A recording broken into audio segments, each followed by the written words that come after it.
Dear student, hope you will be fine. आशा करता हूँ कि आप सभी स्वस्थ होंगे। आज हम इंस्टॉलेशन ऑफ सी के बारे में स्टडी करेंगे, किस तरीके से आप सी के कंपाइलर को इंस्टॉल करते हैं, क्योंकि कंपाइलर इंस्टॉलेशन के बाद ही आप अपने सी प्रोग्राम को कंपाइल करा सकते हैं और रन करा सकते हैं। तो देखिए, there are many compilers available for C and C plus plus. हमारे पास में बहुत सारे कंपाइलर्स अवेलेबल हैं, but here we are going to download Turbo C plus plus. लेकिन हम यहाँ पर टर्बो सी प्लस प्लस को यूज़ करेंगे और ये आपको ईजिली अवेलेबल होता है। आप इसको डाउनलोड कर सकते हैं। बहुत सारी साइट्स हैं, जैसे कि आपकी फाइल हिप्पो साइट्स है, वहाँ पे आपका turbo C plus plus software मिल जाएगा।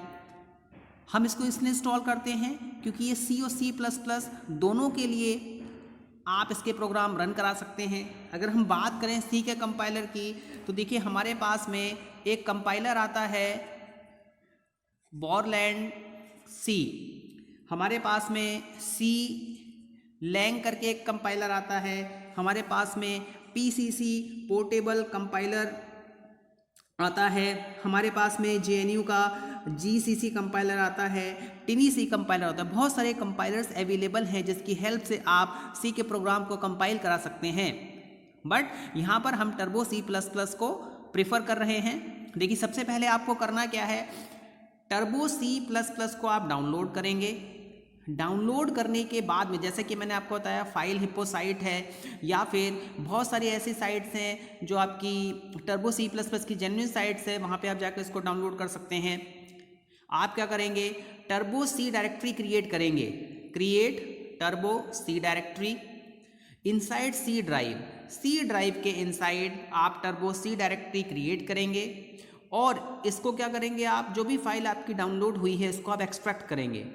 tc3.zip फाइल आती है, इसको आप जब एक्सट्रैक्ट करेंगे तो वहाँ पे दो ऑप्शन आते हैं, फोल्डर के इनसाइड एक्सट्रैक्ट करना है या फिर मेन डायरेक्टरी में एक्सट्रैक्ट करना है। तो आप क्या करेंगे, इसको फोल्डर को सिलेक्ट करेंगे, तो यहाँ पे फोल्डर के इनसाइड आप उसको एक्सट्रैक्ट करेंगे तो इनसाइड बहुत सारी फाइल्स आके ऑटोमेटिकली टर्बो सी नाम के फोल्डर में इंस्टॉल हो जाएंगी।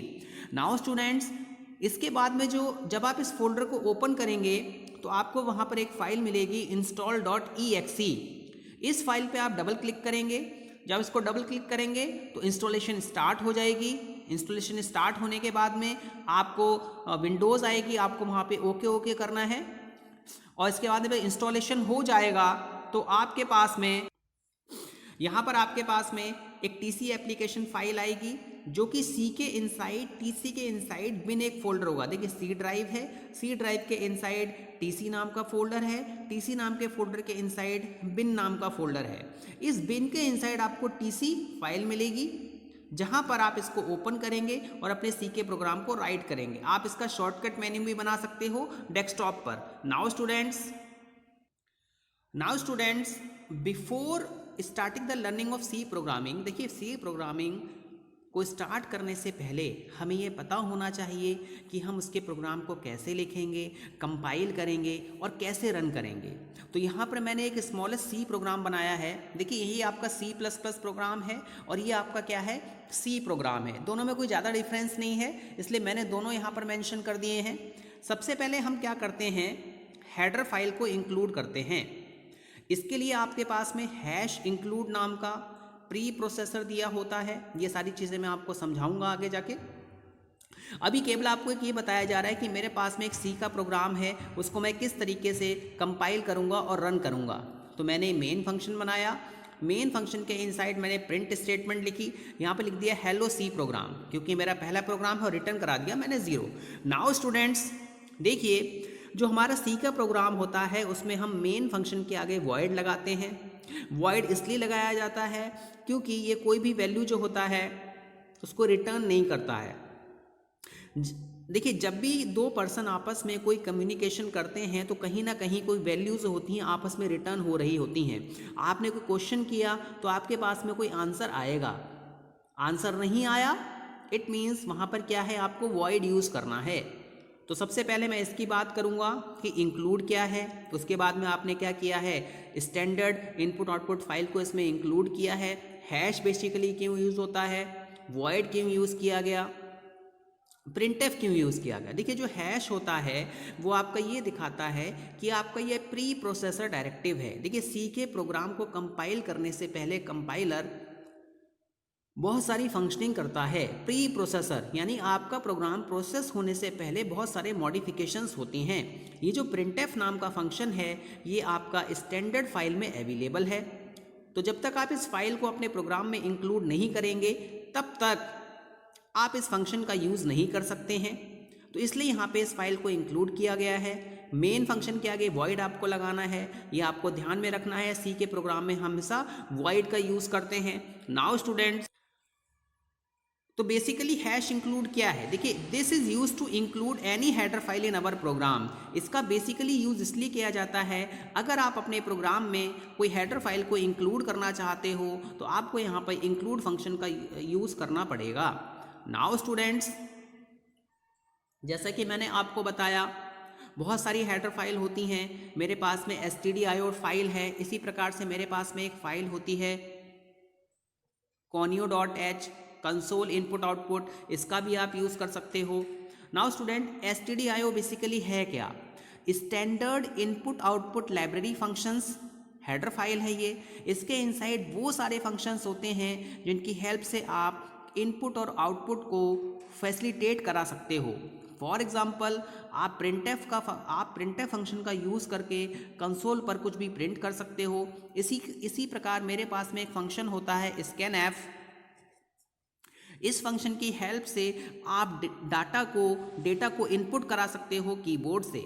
नाउ स्टूडेंट्स, तो आपको ये ध्यान में रखना है कि सी के प्रोग्राम में आपको हमेशा हेडर फाइल को इंक्लूड कराना है अकॉर्डिंग टू योर नीड। आपको किस तरीके की ज़रूरत है। फॉर एग्जांपल अगर आप मैथमेटिकल फंक्शन करना चाहते हो तो आपको वहाँ पर math.h फाइल को इंक्लूड कराना होता है।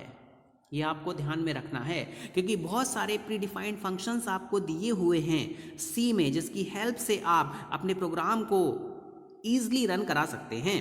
नाउ सेकंड क्या है हमारे पास में? मेन। देखिए जो मेन फंक्शन होता है वो एंट्री पॉइंट है किसी भी प्रोग्राम का।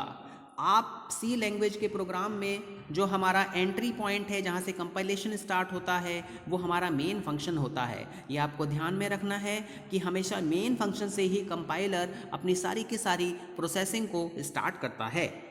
नाउ स्टूडेंट्स, अब मेरे पास में एक क्वेश्चन है कि how to compile and run a C program. आप किस तरीके से सी के प्रोग्राम को कंपाइल करेंगे और रन करेंगे। तो हमारे पास यहाँ पे दो तरीके हैं। पहला कि आप मेनू ऑप्शन को यूज़ कर लीजिए, दूसरा आप शॉर्टकट की को यूज़ कर लीजिए। हम कह सकते हैं there are two ways to compile and run a C program. हमारे पास में दो तरीके हैं जिसके थ्रू हम सी के प्रोग्राम को कंपाइल कर सकते हैं और रन कर सकते हैं। देखिए जब आप टीसी को इंस्टॉल करते हैं, टर्बो को इंस्टॉल करते हैं कंपाइलर को, तो जब आप उसे ओपन करेंगे तो आपके पास में एक विंडो आएगी जिसमें बहुत सारे ऑप्शंस दे रखे होते हैं। जैसे फाइल ऑप्शन होता है आपके पास में, कंपाइल ऑप्शन होता है, रन ऑप्शन होता है, हेल्प ऑप्शन होता है, विंडोज़ ऑप्शन होता है, एटसेट्रा एटसेट्रा। दूसरा आप शॉर्टकट की को यूज़ करके भी अपने प्रोग्राम को कंपाइल करा सकते हैं। नाउ स्टूडेंट्स, देखिए सबसे पहले क्या कंपाइलेशन की जाती है, क्योंकि विदाउट कंपाइलेशन आप अपने प्रोग्राम को रन नहीं करा सकते हैं। अब कंपाइलेशन क्यों की जाती है? क्योंकि हमें ऑब्जेक्ट फाइल की ज़रूरत होती है। कंपाइलर आपके प्रोग्राम को कंपाइल करने के बाद में बहुत सारे मॉडिफिकेशंस करता है। उन मॉडिफिकेशंस को करने के बाद में आपके पास में ऑब्जेक्ट फाइल आती है। अब मैं आपको कंपाइलेशन की प्रोसेस बताता हूँ। देखिए सबसे पहले मेनू ऑप्शन होगा। यहाँ पर आपके पास में जो भी आपका सॉफ्टवेयर है यहाँ पे एक विंडो दी गई होगी। यहाँ पर बहुत सारे ऑप्शंस होंगे, जैसे कि मैं कह लूँ पहले फाइल ऑप्शन है, व्यू ऑप्शन है। इसी तरीके से यहाँ पर आपके पास में कंपाइल ऑप्शन दिया गया होगा। आप इस ऑप्शन को सिलेक्ट करोगे। इस ऑप्शन को सिलेक्ट करने के बाद में आपके पास में एक सब मेन्यू आएगा जिसमें आपको अपने प्रोग्राम को कंपाइल करना है। इसी तरीके से आप शॉर्टकट की का भी यूज़ कर सकते हो। Ctrl+F9 कंट्रोल की दे रखी होगी आपके कीबोर्ड पे, उसको आप प्रेस करेंगे और F9 को एक साथ में दोनों को प्रेस करना है, तब जाके आपका प्रोग्राम कंपाइल होगा। नाउ स्टूडेंट्स, अब मैं आपको बताऊंगा कि किस तरीके से आपका सी का प्रोग्राम आप रन कराएंगे, क्योंकि कंपाइलेशन करने के बाद में प्रोग्राम की रनिंग बहुत ज़रूरी होती है, अदरवाइज़ आपका प्रोग्राम रन नहीं करेगा, आपको आउटपुट शो नहीं होगा। तो इसके लिए आपको करना क्या है, जैसे कि मैंने आपको बताया कि यहाँ पर आपके पास में एक विंडो दी गई होगी। इस विंडो में आपके पास में बहुत सारे ऑप्शंस होंगे। यहाँ पर आपके पास में एक रन ऑप्शन दिया गया होगा। क्लिक करेंगे आप इस ऑप्शन में तो आपके पास में एक मेन्यू ओपन हो जाएगा। आप उस पर सिलेक्ट करेंगे, अपने प्रोग्राम को रन कराएंगे। दूसरा तरीका आपके पास में ये है कि आप शॉर्टकट की को यूज़ कर लीजिए, Alt+F9। Alt+F9 को आप यूज़ करेंगे तो आपका प्रोग्राम रन कर जाएगा। नाउ स्टूडेंट्स, मैं दोबारा बता देता हूँ, अगर आपको कंपाइल करना है तो आपके पास में Ctrl+F9 की होती है, ये शॉर्टकट की है। दूसरा, आप इसको मेनू से भी रन करा सकते हैं। इसी तरीके से प्रोग्राम को आपको रन करना है तो आप यहाँ पे प्रोग्राम को रन मेनू की हेल्प से रन करा सकते हैं। दूसरा, Alt+F9 की को भी आप यूज़ कर सकते हो। तो ये दो तरीके हैं। प्रोग्राम को कंपाइल करना है तो Ctrl+F9, रन कराना है Alt+। नाउ स्टूडेंट्स, देखिए आपने अपने प्रोग्राम को कंपाइल कर लिया, आपने अपने प्रोग्राम को रन करा लिया, लेकिन जब आप रन कराते हैं तो ऑटोमेटिकली कंट्रोल आपका वापस वहीं पर आ जाता है जहाँ पे आपका टर्बो सी का ऑप्शन दिए हुए होते हैं। अब आपको इसका आउटपुट देखना है, तो सी में आउटपुट देखने के लिए आपको यहाँ पर Alt+F5 की का यूज़ करना होता है। तो हम कह सकते हैं टू सी द आउटपुट, और यूज़र स्क्रीन को व्यू करने के लिए आपको यहाँ पे Alt+F5 की का यूज़ करना है। नाउ स्टूडेंट्स, अब हम बात करते हैं कंपाइलेशन प्रोसेस की। कंपाइलेशन क्या होती है? देखिए, the compilation is a process. Compilation एक ऐसी प्रोसेस है जिसके थ्रू सोर्स कोड को ऑब्जेक्ट कोड में चेंज किया जाता है, और ये जो प्रोसेस होती है आपकी कंपाइलर की हेल्प से की जाती है। कंपाइलर सोर्स कोड को चेक करता है कहीं कोई सिंटैटिकल या कोई स्ट्रक्चरल एरर तो नहीं है।